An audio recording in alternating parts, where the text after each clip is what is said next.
Hello les amis, j'espère que vous allez bien. Alors je viens de me faire un petit thé, vert. Alors je vais vous montrer, parce que je sais que sur ma chaîne il y a des personnes qui adorent le thé. Et franchement, voilà, c'est un thé vert à la menthe de Marrakech. Donc franchement, si vous le trouvez, je vous le conseille, il est vraiment très très bon. Et en plus de ça, c'est vrai que le thé vert, ça fait toujours, ça fait du bien déjà. Hein, on reconnaît les vertus de ce thé, mais enfin moi je dis toujours que ça a un goût d'épinard en fait, le thé vert. Bon voilà, mais là avec la menthe, ça change tout. Ça c'est meilleur, voilà. Donc voilà pour le thé. Donc j'ai mis tout ici. Alors je sais pas, mais je crois que je vais faire des conneries avant la fin de la vidéo. Je ne sais pas pourquoi.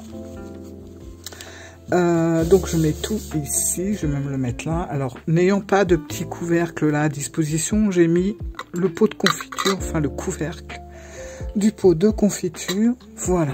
On va y arriver, vous inquiétez pas. Et aujourd'hui, je vais vous présenter un livre. Voilà, ça va changer un petit peu. Alors un livre qui est déjà sorti depuis quelques temps. Mais j'avais envie de vous le présenter parce que je le trouve vraiment bien fait, voilà, surtout pour les personnes qui débutent le tarot. Alors je vais vous montrer ça tout de suite. Alors il est connu, hein, peut-être vous l'avez déjà, mais bon, c'est pas grave, je vous en parle quand même. Voilà, c'est sortez votre tarot de la boîte, donc guide d'apprentissage intuitif, et c'est un livre qui a été écrit par Aline Delille. Alors Aline Delille, on la connaît puisque elle a un site sur internet où elle parle des cartes de tarot, et je trouve que c'est vraiment, enfin ce qu'elle fait, j'aime bien. Voilà, c'est simple et on apprend beaucoup de choses sans se prendre la tête. Et justement, son site, c'est Vivre Intuitif. Voilà, donc vous pouvez aller faire un tour, on apprend beaucoup de choses. Et je vais vous présenter ce livre. Alors vous voyez, ce qui est bien, c'est que, alors, ok, il est assez grand. Il a la taille d'un classeur, d'un grand classeur en fait. Mais il n'est pas très épais, donc il est quand même assez léger. Il est souple, donc on peut l'emmener partout pour le lire, voilà. Sur un banc, quelque part, aucun problème. Donc je vais vous parler un petit peu de ce livre, parce que j'ai remarqué que depuis quelque temps, il y a énormément de livres, ça recommence. Il y avait, ça s'était un peu calmé, mais là c'est reparti de plus belle avec les beaux jours, je crois. Et il y a énormément, mais énormément de livres sur les cartes, donc sur les tarots, surtout sur les tarots en fait. Et il y en a, écoutez, c'est simple, j'ai vu que ce mois-ci, il en était sorti 3 dans le mois. Enfin, 3 récents que moi j'ai repérés ce mois-ci, mais très récents. Ils sont tous sortis là très très récemment. Et il y en a d'autres, j'ai vu en précommande. Enfin là, qui vont bientôt sortir. Mais en fait, je vous dis tout ça parce que je me suis promenée dans des magasins. On connaît tous le nom de certains magasins, de multimédia, de tout ça. Et j'ai feuilleté un petit peu les bouquins aussi. Et en fait, j'ai remarqué un truc, c'est que ce sont tous les mêmes livres. Mais c'est ça qui est fou. Et après, chacun fait bien ce qu'il veut. Moi, j'ai mis un stop sur les livres comme ça. J'en ai 2. Sur les tarots, et j'en avais acheté d'autres que j'ai revendus ou que j'ai rendus parce que franchement je me suis aperçu que c'était tout le temps la même chose. De toute façon, le tarot, c'est difficile de faire autrement. Vous allez avoir une mise en page différente, vous allez avoir la décoration va être différente à l'intérieur du livre, les couleurs vont changer, mais on sait tous que la structure d'un tarot reste le même. Le fou sera toujours le fou, le monde restera toujours le monde, et voilà. Et le fou, son cheminement jusqu'au monde, voilà, ça sera toujours par les mêmes cartes. Et je me suis dit, en fait, Alors, je pense qu'on le sait, mais pour les personnes qui débutent, c'est pas évident. Franchement, je vous invite pas à acheter tous les livres parce que vous allez acheter, c'est comme si vous allez acheter des doublons en fait. Donc j'avais envie de dire ça. Et puis justement, je me suis dit s'il y avait un livre pour débuter à acheter, qui est peut-être pas aussi bien décoré, on va dire, que certains nouveaux livres qui sont sortis très récemment. Vous voyez, celui d'Aline, il est tout simple. Vous allez voir l'intérieur, c'est tout simple. Il n'y a pas de chichi. Mais je trouve qu'elle a réussi à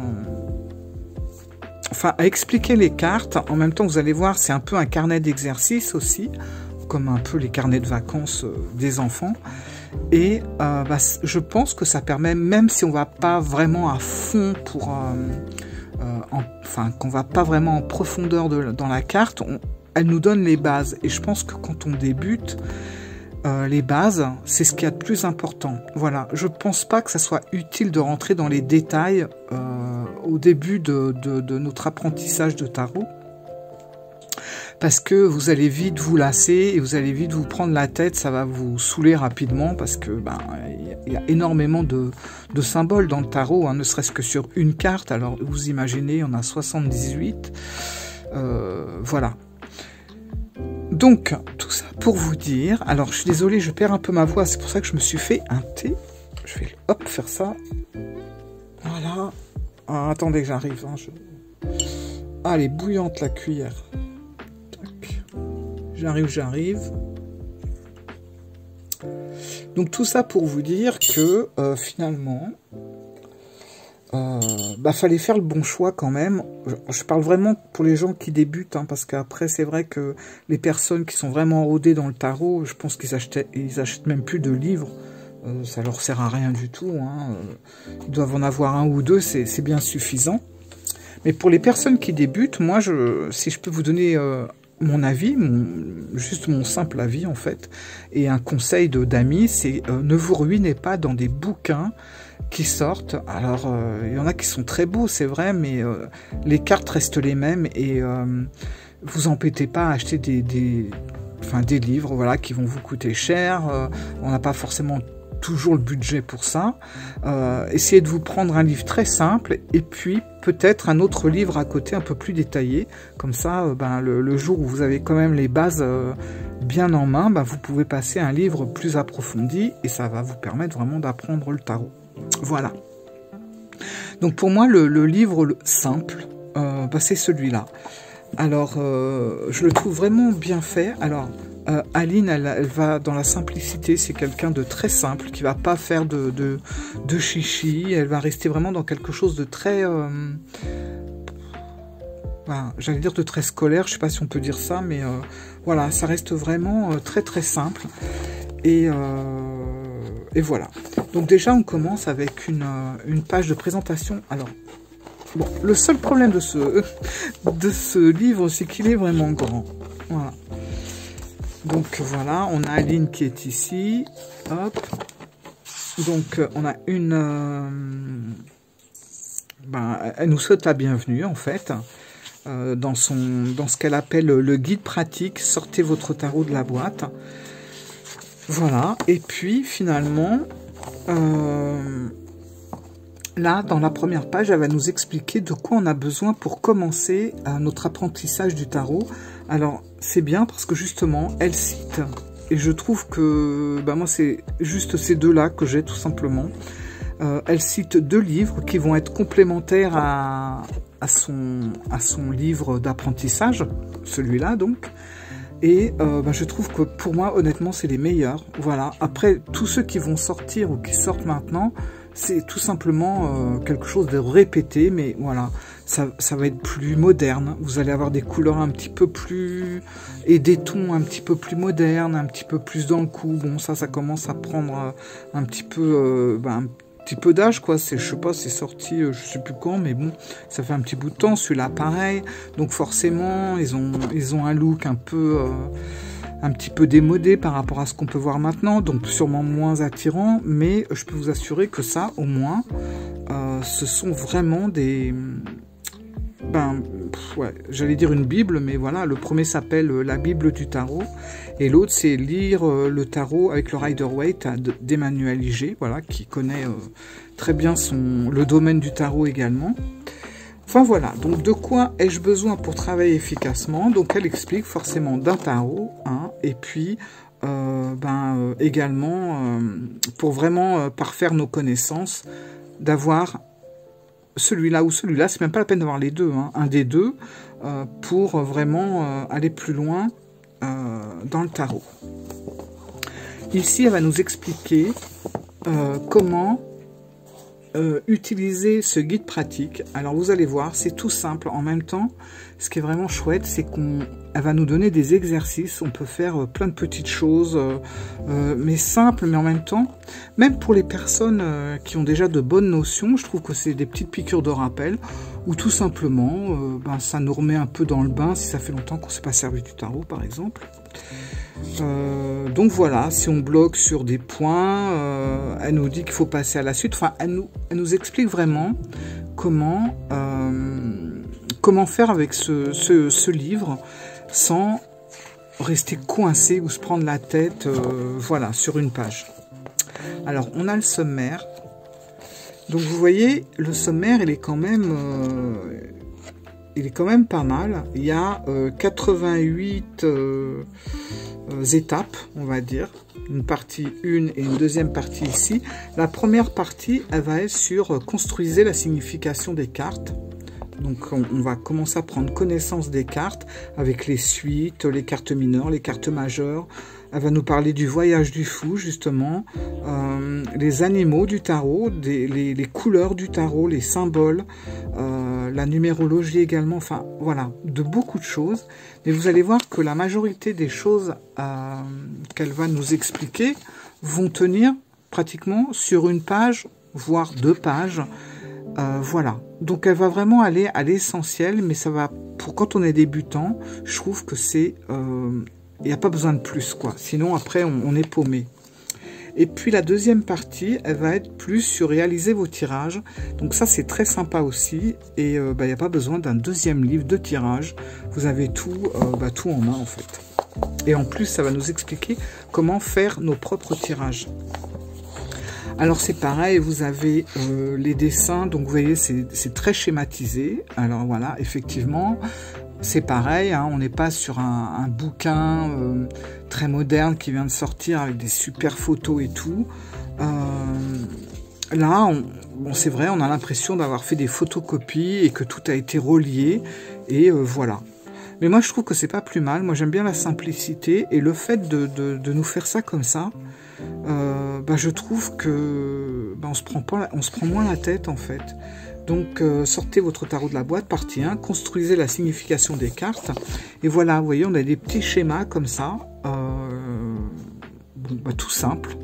Mais moi, je dirais simple mais efficace parce que je trouve qu'on enregistre mieux. Parce que voilà, ce qu'elle a fait, elle a fait, voilà, les 78 cartes. Elle dit qu'il y a 22 cartes majeures et on a 56 cartes mineures. Mais vous voyez... Effectivement, elle n'a pas pris de photos. Elle a fait des schémas. Si vous prenez un beau livre, vous allez avoir la première carte des cartes majeures, la première carte ou une carte mineure qui va être prise en photo. Mais je dirais que quand on débute, ça ne va pas forcément nous parler. Il y a des gens qui débutent et qui ne vont pas faire la différence entre les majeurs et les mineurs. Et c'est normal. Quand on commence, voilà, on n'est pas là à savoir... Même ça, le plus simple, en fait... on est déjà perdu, voilà. Et grâce à ça, déjà, voilà. Et en fait, elle va expliquer sur les cartes majeures, qui sont numérotées de 0 à 21, ce sont les grandes étapes de la vie, les énergies puissantes à l'œuvre, les archétypes, les missions de vie. Et après, pour les 56 cartes mineures, il y a un truc qui m'agace, là, attendez. Hop. Voilà, je pense que ça sera mieux, voilà. Et pour les cartes mineures, elle explique que c'est réparti en 4 suites. Ça représente la vie quotidienne, les joies, les peines, les difficultés, les relations interpersonnelles, votre vie et la façon dont vous la menez concrètement. Voilà. Donc déjà, ça reste assez simple. pour une entrée en matière en fait. Donc là c'est la structure du jeu de tarot. Voilà, zoom sur les cartes mineures. Donc elle va expliquer coupe, bâton, épée, denier. En fait on a l'impression qu'on est vraiment avec un carnet de vacances, un cahier de vacances pour les enfants. Et elle a fait en sorte de schématiser le plus simplement possible. Et quand on débute, je trouve que c'est vraiment pratique. C'est clair, on s'y retrouve, on comprend. Voilà, les coupes, on a le dessin d'une coupe qui fait partie du jeu. Du bâton, épée, pentacle. Enfin là c'est denier, mais c'est pareil, pentacle. Et elle explique tout ça. Voilà, avec les cartes de cour. Donc le valet, cavalier, reine, roi, enfin bon, tout est vraiment très bien expliqué. Après la structure du tarot, on a la mise en pratique. Alors là, on va commencer à rentrer dans les petits exercices. Voilà, donc ça va commencer très doucement, et puis vous allez voir, ça va être un petit peu plus par rapport à ce qu'on a appris au départ. Ça va devenir pas plus compliqué, mais plus approfondi, bon, tout en restant simple quand même. Et c'est comme ça qu'on va se rendre compte qu'on avance en fait. On est vraiment dans un apprentissage très simple. Voilà. Donc là, il y a des petits exercices. Première activité, pour vous familiariser avec les cartes, sortez au hasard une carte du paquet. Est-ce une carte majeure ou une carte mineure? C'est une carte majeure, à quelle suite appartient-elle? Voilà, des petits exercices très simples. La deuxième activité, ça va être plus, sortez le plus rapidement possible de votre jeu les cartes suivantes. La reine de bâton, le roi de coupe, etc. Voilà, pour qu'on se familiarise vraiment avec les illustrations du jeu. Alors, c'est vrai que là, elle va nous parler du Rider-Waite-Smith. Si, vous pouvez prendre n'importe quel autre jeu de tarot, mais que ça reste quand même un clone du Rider. Parce que si vous prenez, je sais pas, par exemple, je regarde le tarot Artemisia, je dis ça, ou qu'est-ce qu'il y a d'autre, enfin bref, là où on n'a pas vraiment on va pas retrouver, je vais y arriver, vous inquiétez pas, je bois un coup. Attendez, hein, je bois un petit coup, parce que là, je commence à avoir la langue qui fait des nœuds.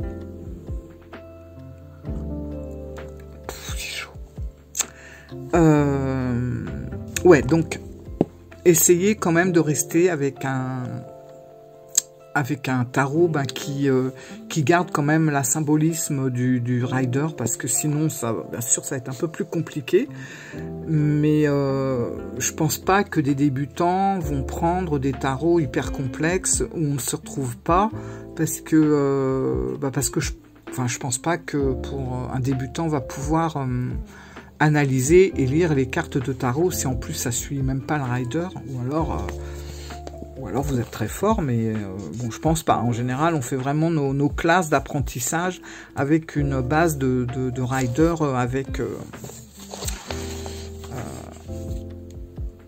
avec toutes les choses qui ressortent du Rider-Waite. On va y arriver. Alors, ressentir l'énergie des cartes, ça c'est vraiment bien aussi.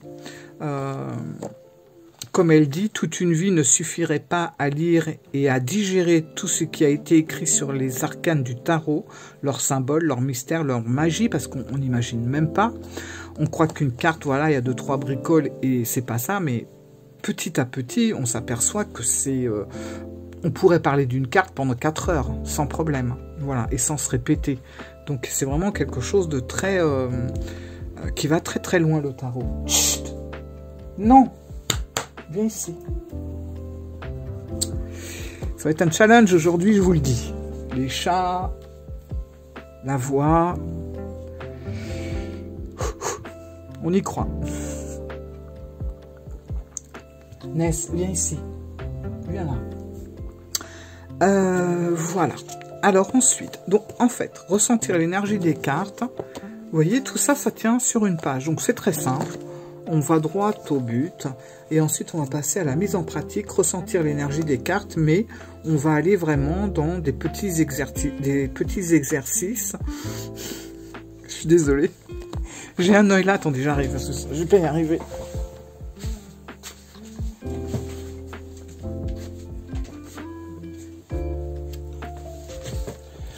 Voilà, donc là, donc elle nous explique comment ressentir l'énergie des cartes. Tout ça sur une page, c'est aéré, c'est clair, franchement, regardez, voilà, c'est tranquille. Et puis après, on va avoir une mise en pratique par rapport à justement ressentir l'énergie des cartes. Donc on va avoir une activité, réaliser le tirage carte du jour. Donc je vais pas vous lire parce que sinon c'est pas bien quoi. Faut, voilà, si ça vous intéresse, après vous achetez le livre et puis vous vous plongez dans les pages quoi. Mais voilà, donc ça c'est très très bien expliqué. Hop. Après, un mot sur les cartes mineures. Voilà, c'est simple. On a la suite des coupes. Alors, ce qui est bien, c'est que là, par exemple, on va parler des coupes. Hein. Donc, elle nous explique l'élément. Voilà, c'est les émotions, le sentiment, tout est bien expliqué. Et on va avoir le bon côté des coupes, et ça, je trouve ça assez sympa.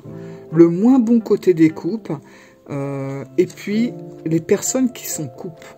Alors, les personnes qui sont coupes, ça va être des personnes... déjà, il faut savoir que ça peut être des personnes qui sont nées sous le signe d'eau, par exemple, comme le poisson, le cancer ou le scorpion. Et puis, ça peut être aussi des personnes qui sont plus à l'écoute de leur cœur, de leurs émotions, etc. Et en fait, elle va faire ça sur toutes les suites. Donc là, c'est les bâtons. Donc, on va être avec les béliers, les lions, les sagittaires, mais pas que. Le bon côté, les mauvais... Enfin, c'est pas les mauvais côtés. Elle appelle pas ça les mauvais côtés parce que... alors, ce que j'aime bien avec Aline, c'est que pour elle, il n'y a pas de bonne ou de mauvaise carte. Alors, elle lit pas à l'envers non plus, parce que, après, hein, ça, par contre, c'est très personnel, ce genre de choses. Moi, je trouve, personnellement, que tirer les cartes à l'envers, c'est comme lire un livre à l'envers, donc... Je trouve que le tarot est assez bien proportionné sans avoir à retourner les cartes pour en avoir d'autres significations. Apprenons déjà toutes les cartes à l'endroit, déjà ça sera pas mal. Après, bon, si on veut les retourner, pourquoi pas, mais je trouve que c'est déjà assez complexe en les apprenant à l'endroit, et il faut pas croire, c'est pas parce que vous retournez une carte à l'envers que c'est tout le contraire de ce qui est marqué à l'endroit. Souvent, on remarque que ça n'a rien à voir, c'est pas du tout le contraire, c'est une autre façon de ressentir les choses, mais c'est pas complètement le contraire de la carte à l'endroit. Donc c'est pour ça qu'elle dit le moins bon côté des bâtons, parce qu'il n'y a pas de mauvais ou de bon côté en fait. Voilà. Donc ensuite c'est pareil pour les épées. Donc là, voilà, donc ça va être plus... on va parler peut-être des personnes qui peuvent être nées, les Verseaux, les Balances, les Gémeaux, mais ça peut être aussi avec des personnes qui ont avec des énergies un petit peu plus vives, des raisonnements rapides, etc. Et puis on a les Deniers, voilà. Et après, on va attaquer les cartes mineures. Donc là, ça devient déjà un petit peu plus intéressant, parce que souvent... les personnes débutantes, par exemple, vont tirer qu'avec les majeurs. Voilà. Bon, un tarot, c'est 78 cartes, et je trouve que les mineurs ont autant d'importance que les majeurs, et ne tirer qu'avec les majeurs, c'est un petit peu l'amputer de plein de choses, le tarot, je trouve. Hein. Bon, donc là, on a vraiment les cartes mineures, donc la mise en pratique avec les activités. Donc créez votre propre fiche pratique avec, pour les cartes mineures. Elle nous explique comment créer ses fiches pratiques. Voilà, c'est très intéressant. Les cartes mineures encore. Testez votre compréhension des suites. Donc elle vous pose des questions, il y a des exemples. Troisième activité, ressentez l'énergie des suites dans votre quotidien. Donc ça c'est bien aussi parce que ça permet vraiment de mieux comprendre la carte en fait. Quatrième activité, imaginez une histoire avec les cartes mineures. Et la cinquième activité, identifiez l'énergie des suites du tarot en vous et chez vos proches. Ça c'est pareil, ça permet vraiment de faire vraiment connaissance avec les cartes. Franchement, c'est voilà, ça permet de mettre quelque chose de concret sur la carte et ça nous permet de mieux la ressentir en fait. Un mot sur les cartes majeures. Donc là, on a 2 pages, voilà, quand même. Bon, ça va, elle a fait 2 pages et je trouve que c'est très bien écrit, très simple à comprendre. Et là, ça y est, on est parti, on fait le voyage du fou. Alors, moi j'aime bien ce qu'elle a fait là, c'est original. Et ça, par contre, je pense pas l'avoir vu dans un livre, alors dans des livres bien spécifiques qui nous parlent juste du voyage du fou Oogie, mais intégré dans un livre comme ça d'explication, je pense pas l'avoir déjà vu, mais bon. Elle, ce qu'elle a fait, voilà, elle va nous parler du voyage du fou, et là, ça va être l'appel de l'aventure pour le fou, donc les mentors. Donc les cartes qui vont être vraiment des mentors pour le fou. Donc on a le magicien, la grande prêtresse, l'impératrice, l'empereur. Voilà. Après le fou et son environnement.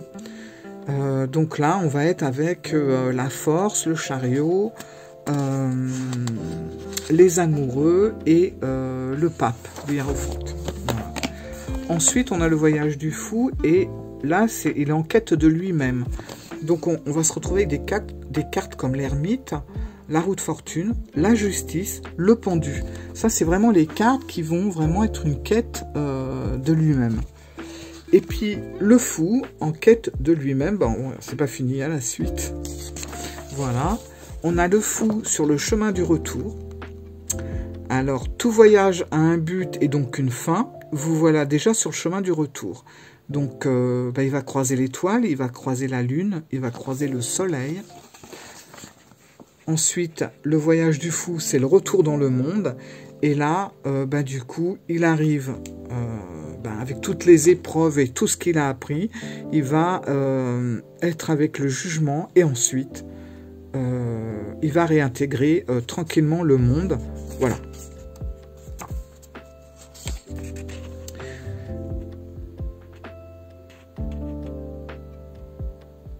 Donc, c'est toute une histoire. Par rapport à ça, on a une mise en pratique avec une première activité sur les cartes majeures. Donc, créez votre propre fiche pratique avec les cartes majeures. Les cartes majeures mises en pratique. Activité numéro 2. Alors, les deux font la paire. Donc là, va expliquer l'association d'une carte majeure et d'une carte mineure. Et ça, c'est pas mal aussi pour... parce que des fois, on va connaître les cartes assez bien, mais on va avoir du mal à faire les associations. Voilà. On va avoir du mal à les faire, même si on connaît les cartes, c'est pas toujours évident d'associer 2 cartes ensemble. Et là, elle va expliquer très simplement, très clairement, l'association d'une carte mineure, d'une carte majeure. Voilà. Qui se ressemblent, et après, qui s'opposent. Parce que c'est pareil. Ça, c'est pas évident non plus quand vous tirez, quand vous faites un tirage et vous avez des très bonnes cartes et puis autant de mauvaises, finalement, on ne sait plus trop comment on va comment lire le message, quoi. On est un peu perdu. La mise en pratique, activité numéro 3 sur les cartes majeures.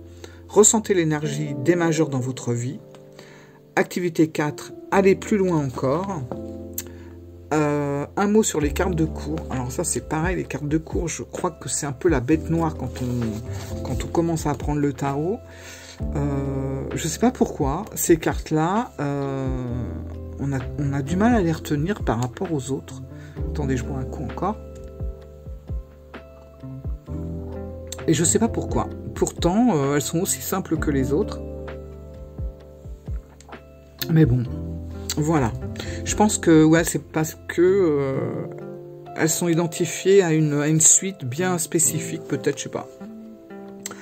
Donc les cartes de cours, voilà, qui font partie vraiment des arcanes mineurs. Donc ça aussi, on le dit parce que ben, c'est pas clair pour tout le monde, hein, et c'est normal. Et également le rang que peuvent avoir ces cartes. Voilà, on a le valet, le cavalier, la reine et le roi. Il faut aussi connaître cet ordre pour s'y retrouver. Donc tout est très très bien expliqué. Je ne sais pas si vous voyez, mais c'est vraiment très clair.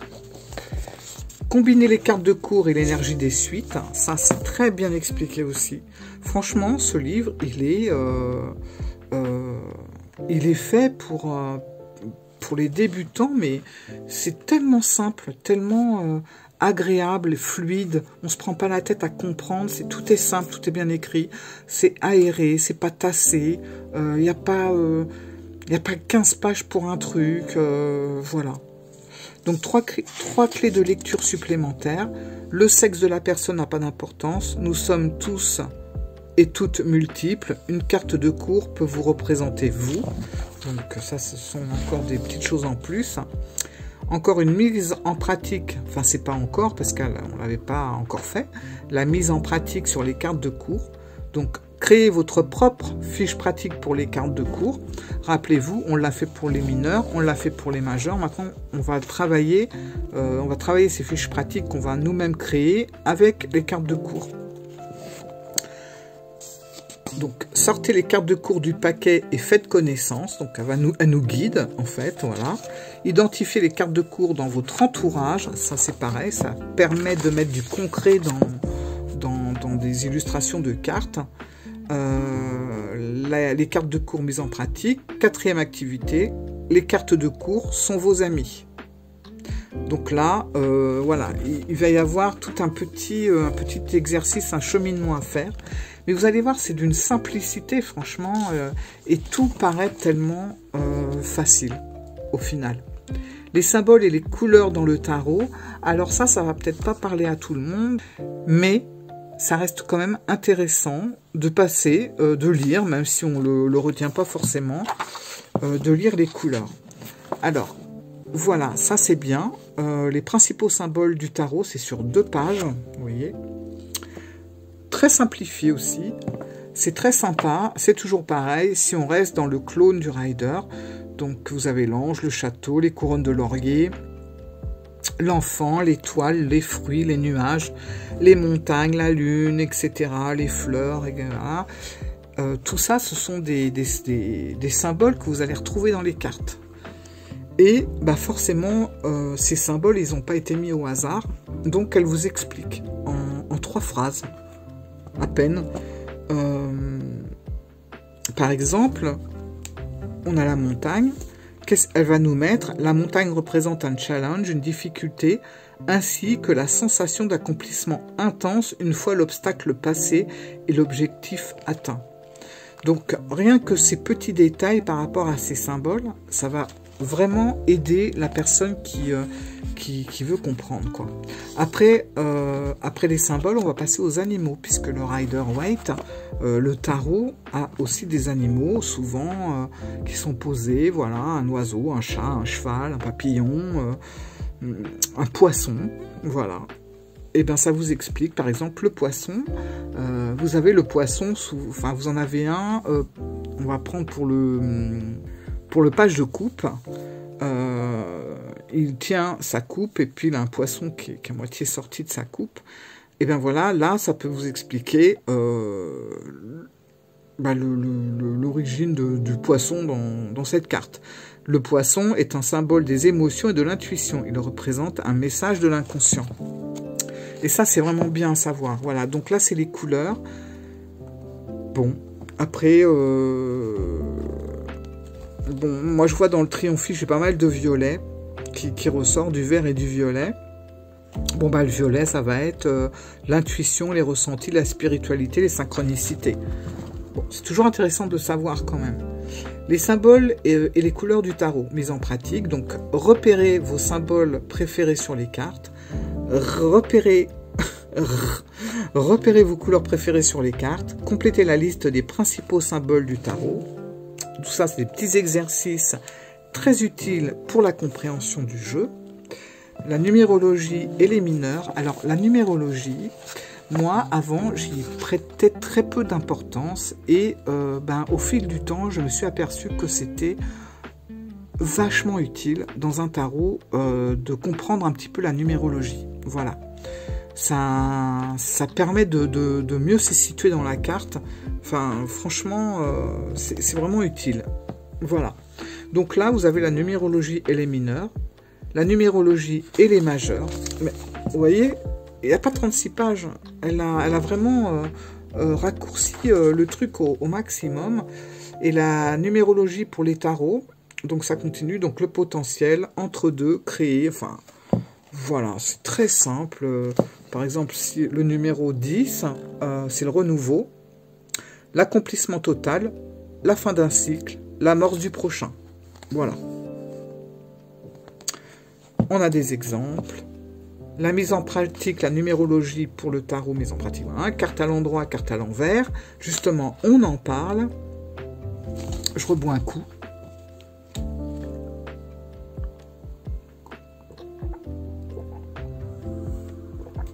Ah, ça fait du bien. Alors, carte à l'endroit, carte à l'envers. Alors, elle explique. Après, bon, chacun fait comme il veut. Voilà, chacun son idée là-dessus. Et puis après, elle va répondre à quelques questions. Et puis aussi, les idées reçues sur les cartes à l'envers, par exemple. Voilà. Elle va répondre. La signification d'une carte à l'envers, c'est tout l'inverse de ce qu'elle veut dire à l'endroit. Justement, c'est ce que je vous expliquais tout à l'heure. Et pas du tout. C'est pas du tout... il y a le soleil maintenant. Voilà. Pas du tout. Donc ça, il faut le savoir parce que c'est vrai qu'il y a beaucoup de personnes qui vont tirer la carte en pensant que c'est complètement l'inverse de l'endroit. Mais en fait, bon après, hein, chacun tire ses cartes. Moi, je juge personne. Hein, vous pouvez tirer les cartes comme vous voulez. C'est libre, hein, franchement. Mais moi, j'aime bien rester quand même sur le chemin, quoi. Je dois apprendre par cœur la signification des 78 cartes à l'envers. Alors, pas du tout. Je dois utiliser les cartes à l'envers dans mes tirages. Elle explique à chaque fois. Et j'aime bien parce qu'elle ne donne pas de... Elle va pas vous dire, il faut pas faire comme ça, il faut faire comme ci. Elle donne pas d'ordre, en fait. Elle donne son explication propre. Et puis après, chacun va se faire une idée sur ça. Voilà, si vous voulez le tirer à l'envers et tout. Elle donne les bases. Voilà. Carte à l'endroit, carte à l'envers, on continue. Raconter l'histoire de la carte telle qu'elle se présente. Voilà. La mise en pratique sur les cartes à l'envers. Donc ça, je trouve que c'est vraiment super intéressant pour les personnes qui tirent à l'envers. Parce que ce qui est bien, c'est que elle va quand même expliquer, même si elle n'est pas dans ce truc-là. Moi non plus, je ne suis pas dans ce truc-là, mais je l'ai quand même lu. Et je trouve que c'est très intéressant. Voilà. Et ça, j'ai trouvé que c'était sympa aussi. C'est comme si vous aviez passé votre diplôme. Je suis très mal installée. J'espère que vous voyez quelque chose. Moi, j'y vais vraiment à l'arrache à chaque fois.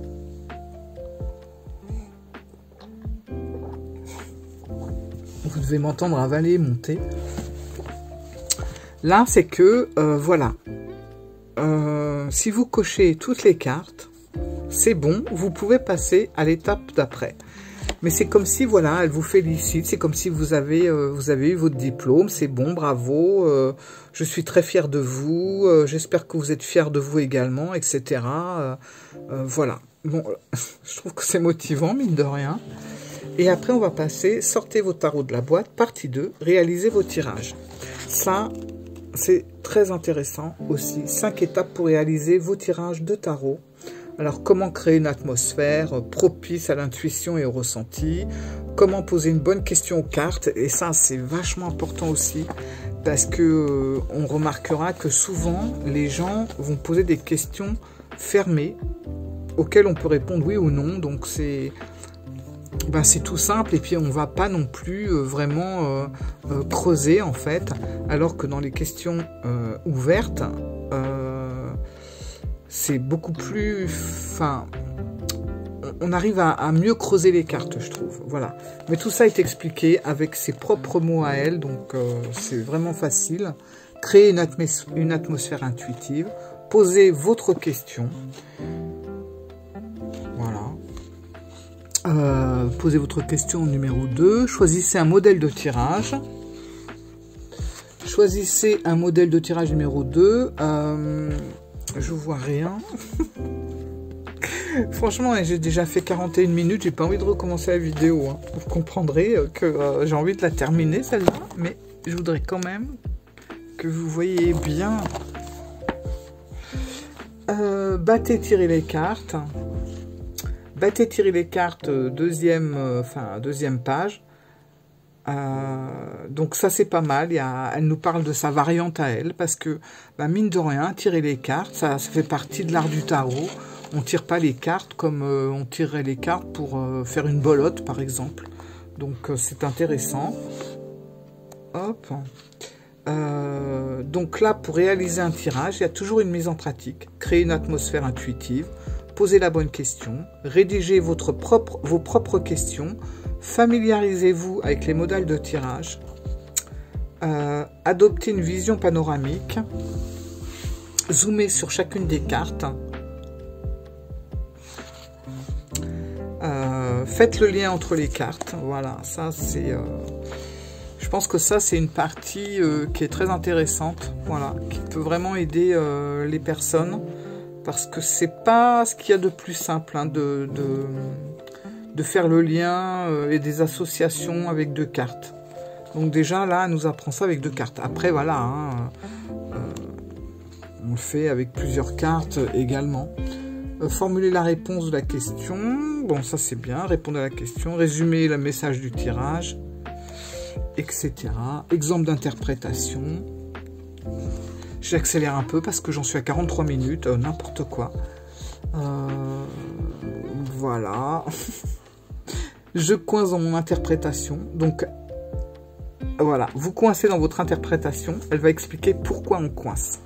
C'est bien quand même d'avoir des explications du pourquoi les choses ne vont pas, quoi. Et puis finalement, avant de refermer ce guide pratique, on va avoir des fiches pratiques à la fin. Voilà. Je ne sais pas si vous voyez quelque chose. Fiche pratique pour la carte mineure. Intuitivement, je lis, je me documente. Alors, c'est pas du tout comme un carnet de tirage.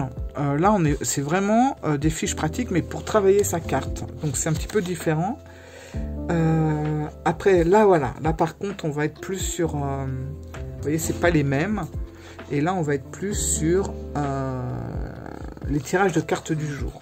Voilà. Et puis après, on se retrouve avec nos petites cartes, nos explications, les mots-clés à l'endroit, à l'envers, et voilà. Et voilà. Tout est dit. Alors, je vais vous lire juste 3 petits... 44 minutes, bon, on n'est plus à ça près. Ce que les lecteurs en disent. Donc je suis ravie de ce livre, tant sur la forme, que je trouve très douce et très ludique, que sur le fond, qui me donne vraiment envie de commencer à me plonger au cœur des cartes du tarot. Je cherchais une méthode motivante et bien, je l'ai trouvée. Une autre personne qui dit « Je me suis offert ce guide pratique parce que je me réfère souvent au site d'Aline Vivre Intuitif pour la signification des cartes du tarot. Je suis en pleine découverte du tarot et j'adore les explications simples et les mises en pratique. Je me sens déjà beaucoup plus à l'aise avec mon tarot. » Et une troisième personne qui dit « Signification des suites, symbolisme, numérologie. On apprend plein de choses sans se noyer, un guide chaleureux qui encourage la pratique de la cartomancie sans rien d'autre que de la bonne humeur et de la clarté. » Voilà. Je n'ai pas le prix. Je n'ai pas le prix, malheureusement, il n'est pas indiqué. Voilà. Est-ce que pour vous, apprendre le tarot ressemble à cela? J'ai essayé d'apprendre la signification des cartes, mais je n'arrive pas du tout à retenir. Je suis découragée. Je suis à l'écoute de mon intuition, de mes ressentis, mais comment savoir si j'interprète correctement? Voilà mon chat, il manquait plus que lui. Il va boire mon thé maintenant. où j'en étais. Je suis à l'écoute de mon intuition, de mes ressentis, mais comment savoir si j'interprète correctement mes tirages? Après, je voudrais utiliser le tarot de façon fluide, sans avoir à regarder sans arrêt dans mon livre la signification des cartes. Et ça, je crois qu'on l'a tous fait au départ. J'ai déjà du mal avec les majeurs, alors apprendre les mineurs, je n'y arriverai jamais. Donc voilà, là on est vraiment dans une approche vraiment intuitive, c'est vraiment un guide d'apprentissage. C'est pas un livre, c'est un guide, voilà, d'apprentissage. Voilà. Et il est top. Moi, je l'aime beaucoup, ce livre. Et pourtant, j'achète très peu de livres maintenant, parce que je fais moi-même ma petite tambouille avec mes carnets, c'est-à-dire que je vais faire moi-même mes guides toute seule, voilà, je vais écrire, voilà, ce que je ressens d'une carte, ou bon, mais je vais plus me noyer dans des livres et des livres qui sortent constamment pour la même chose. Mais celui-là, je vous le conseille si vous débutez, ou même si vous êtes connaisseur, parce que je trouve ça sympa, ses réponses, ce qu'elle explique. Des fois, c'est un petit peu différent de tout ce qu'on peut lire dans d'autres livres. On a vraiment l'impression d'avoir une personne qu'on connaît et puis qui est là à côté de nous et qui nous explique son propre avis sur comment elle fait. Voilà. Voilà mes amis, eh bien écoutez, j'espère que ce livre vous aura intéressé, en tout cas, j'espère. Et puis, je vous retrouve bientôt, voilà.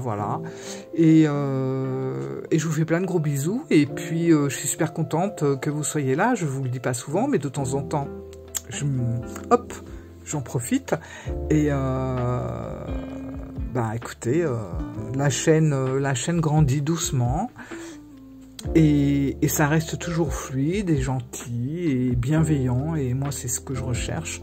Je cherche pas du tout à faire des abonnés à fond, je cherche surtout vraiment une bonne entente. C'est même vous qui me dites à combien il y a d'abonnés, parce que moi souvent je ne regarde jamais, je suis la première étonnée quand je vais jeter un coup d'œil. Voilà, je pense à Louison Ambre, si tu passes par là, qui est un vrai coach. Elle suit à chaque fois ma montée de membres, d'abonnés, et ça me fait délirer, parce que elle me dit, ah là t'en es là, bon j'espère que dans 3 semaines t'en seras là, enfin bref, c'est vraiment mon coach de chaîne, voilà. En tout cas, vous êtes plus que des abonnés pour moi, c'est une communauté, voilà, c'est pas des abonnés, ça veut tout et rien dire, mais je trouve qu'on est une bonne petite bande de copains, copines, et on s'entend bien, c'est le principal, et on échange sur nos passions, et puis vous avez vu, on s'élargit un petit peu, on reste pas figé avec les cartes, hein, parce que les cartes, ça peut être beaucoup de choses aussi. Voilà mes amis. Bon, écoutez, je vais finir mon thé, et puis je vous dis à très bientôt pour d'autres aventures. Gros bisous, ciao!